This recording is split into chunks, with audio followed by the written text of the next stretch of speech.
سلام علیکم برادران گرامی. اینا کاوگی سلطان مراد میگن. کاوگی سلطان مراد همین سال 13 تا گیروندگی های 13 دونه کاو گیروندگی های. این استراحت میگن. اینا استراحت دارن. یاشک پروانه داره که تو کی ایگی جای خاک بازی داره. یاشک ساونا ده ده ساونا های این برادر به حاضر ساونا کرستن. یاشک این خیلی دکه کاوگا وقتی که خاک میمونی قدر بخشار میشود.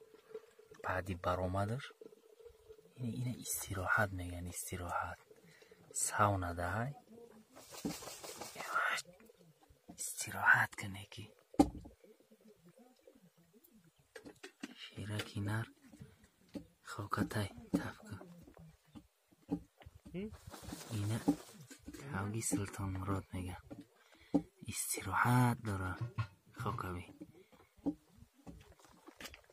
ما رام سحری جونس نموندیم در اینجا خیلی خاک رو تک کرد. بود ساونا ده های میگی. اومدم با این درگاه